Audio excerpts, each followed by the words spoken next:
Across the country, almost everyone is reliant upon public services, whether it is from the NHS or just transportation to work. Due to many people paying an excessive amount of tax for these services, the government needs to ensure that public services are being utilised in their best possible way. A public service is something such as healthcare, transport or removal of waste, which is organised by the government or an official body in order to benefit all the people in a particular society or community.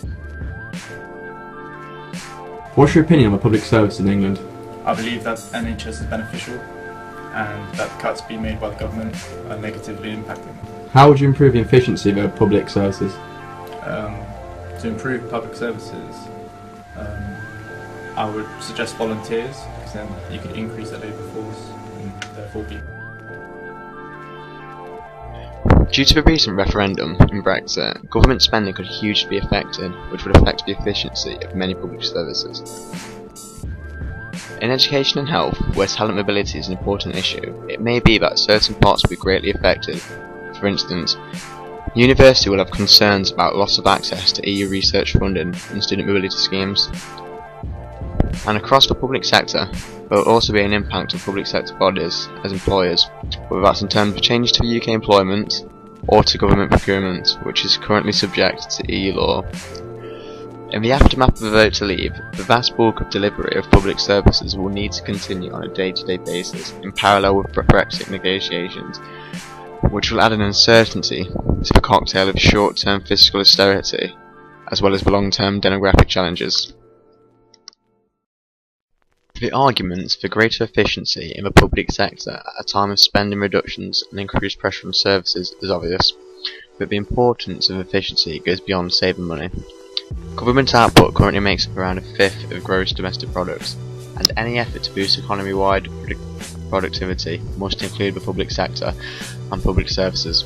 However, productivity is only one aspect of efficiency. As the Prime Minister highlighted earlier this year, efficiency is also key to delivering a smarter state, capable not only of delivering more for less, but better public services. Boosting public sector productivity and creating a smarter state require both an evidence-based understanding of what public services have been able to deliver so far, the drivers of these outcomes, and the different options available. Efficiency refers to the entire process of turning public money into positive outcomes for individuals and society, as you can see on the screen. It goes beyond back office savings and means thinking about how government funds, designs and delivers frontline services. Improving efficiency does not just mean reducing spend. It also means delivering better outcomes and more effective government while using public money in the smartest way possible. Using largely in-house monitoring data, the Department of Health has estimated that between 1975 and 2010-11, NHS England's labour productivity rose by an average of 0.8% per annum. Much of this was driven by a reduced average length of hospital stay and shift in activity to day cases. This allowed fewer beds and nurses per episode, though the average need of patients in hospital increased. Between 2010-11 and 2013-14, labour productivity growth almost doubled to 1.4% per annum. A combination of pay restraints, cuts in central budgets, and the abolition of some tiers of management helped deliver unprecedented savings over this period.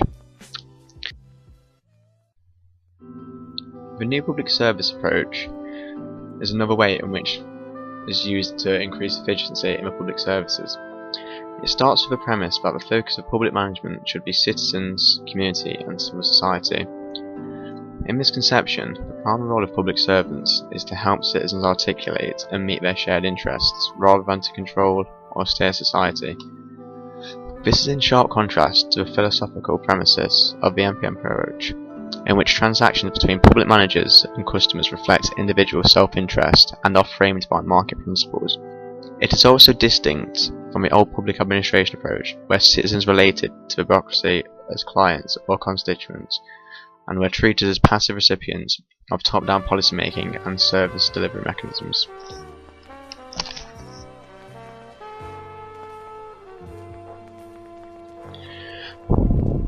The term New Public Management was coined by scholars from UK and Australia.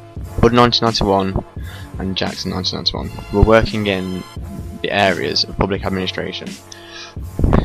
The new public management, which emerged in the 1980s, represented an attempt to make the public sector more business-like and to improve the efficiency of the government-borrowed ideas and management models from the private sector. It emphasised the centrality of citizens who were the recipients of the services or customers in the public sector. The new public management system also proposed a more decentralised control of resources and exploring other service delivery models to achieve better results, including a quasi-market structure, where public and private service providers competed with each other in an attempt to provide better and faster services. For example, in the UK, the purchase and provision of healthcare was split between National Health Service and government-funded GP fund holders. This increased efficiency as the hospitals now needed to provide low-cost procedures to win both patients and funds.